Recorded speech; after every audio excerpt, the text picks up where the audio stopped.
Hello, I'm David Reid from the Department of Environment, Land, Water and Planning in Victoria, Australia. I'd just like to acknowledge that I'm presenting from the lands of the Wurundjeri people, and I wish to acknowledge them as traditional owners. I also like to pay my respects to their elders past and present, and to any other Aboriginal elders who may be listening to this presentation. I'm going to be presenting on the development and implementation of Victoria's Index of Estuary Condition. This is quite a large undertaking. Any statewide condition assessment is going to be a large undertaking, but also a very iterative process is what I'm going to talk about a lot today. So I advise anyone who wants a broad context to tune into Greg Woodward's talk that's on in this session as well. And he'll talk a bit about the Victorian Waterway Management Strategy. Under that strategy was the first time that estuaries and wetlands came in with streams and rivers under that broad statewide strategy. So as part of that, aligning with that, we realised we need some fit-for-purpose monitoring programs developed to give us an idea of the statewide condition assessment, which we didn't have previously. So there was a series of reviews around the turn of the century leading up to this 2008-2009 report that I've got the cover of here. We also brought in a range of experts, both Victorian experts and from other regions, to inform us on how to develop a statewide estuary condition assessment, to do that benchmarking that we needed to inform the strategy. So what we wanted, we'd already rolled out the index of stream condition, which was a condition index. So the way the indexes work is we get a score, an overall score, and that's informed by sub-indices, so scores for sub-indices, which all have a series of indicators underneath those. There was different terminology at the time. Conceptually, at the conceptual stage, we had themes and measures which became sub-indices and indicators. So all we need to do is whittle down to those useful indicators. So the way we did this, using these criteria, which was in that 2009 report, and this is the criteria that we followed all the way through. So we needed something, those indicators needed to be useful for a wide range of different estuary types, from fairly highly developed estuaries to near pristine. So we need to get useful information comparable across those really diverse estuaries. We obviously wanted scientifically robust indicators, but also cost effective where we could get that. So this picture here with the dog shows a couple of estuary watch volunteers that are doing some water quality monitoring. That's really high quality data, QA/QC, trained volunteers. So we know that's good data. We use that. Most of the time though, we went out and measured ourselves. So we've got the seagrass monitoring down in that bottom picture there. This is benchmarking at decadal sort of temporal scales. So we're not going to go out every year and measure this. So we needed those indicators to not fluctuate too much from month to month or year to year. We wanted those indicators to give us something reliable for snapshot benchmarks. We didn't want redundancy. We didn't want to overrate certain things and underrate other things.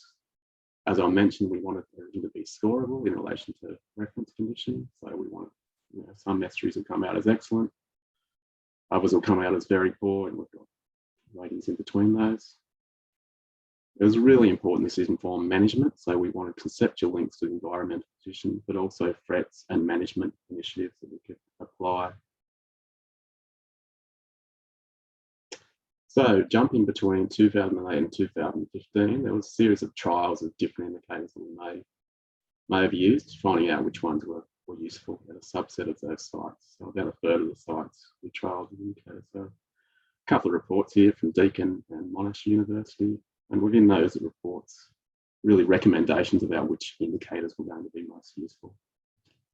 So one example, and just clarifying here that there's a whole bunch of values within estuaries, but not necessarily all of them are good indicators. So birds is one of those values, highly valued by the community, highly valued component of the estuary ecosystem, but not necessarily great as an indicator. So trialling across 32 estuaries, in those implementation trials, and what we found is birds are flying around a lot. We may find birds in certain estuaries, obviously indicative that that's good habitat for those birds, but if they're not there, it's not necessarily indicative that the habitat isn't available. So what those bird trials found was the birds that we saw the most were the ibis and the seagulls, which are not necessarily reflective of the broader estuary conditions, so not great indicators. So they were ruled out as an indicator. And that's the process we followed for all of the indicators. As well as refining which indicators we use, also refining the methods that we use. So here's a few of the reports that DELWP commissioned over the years, and they really informed the final methods that we use in that, the final report on the right-hand side there. So this is the report, currently got draft on the front cover, but we'll take that off shortly, and this should be released in the next month or so, along with the inaugural results, so they're imminent.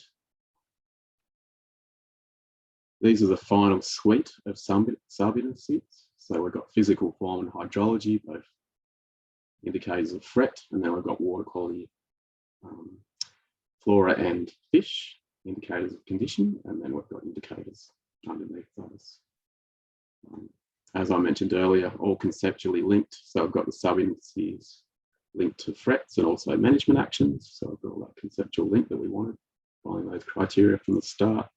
A lot of detail in this, so I recommend you go to the reports to find out the finer detail. In conclusion, this will all be released soon. As I mentioned, we've got about 100, just over 100 estuaries across the state. You can see those little blue dots across the coastline of Victoria down there. These are snapshot environmental condition benchmarks, really useful reporting to the community, the general community, and really important for state and regional planning of estuary management. And this will support our current renewal of the Victorian Waterway Management Strategy, as well as regional waterway strategies, which is how waterway management works in Victoria. And also those underlying data sets are really important as well. So a lot of data in there that will inform a range of management initiatives. Thank you very much for that. There's too many contributors to IEC to mention in this talk. Go to the reports. There's lots of reports cited within those reports that will be released soon. You can see all of the people that have contributed. Thank you very much to everyone who has contributed over the years. And if you need any more information, please get in touch with me. There's my email address there. Thank you very much.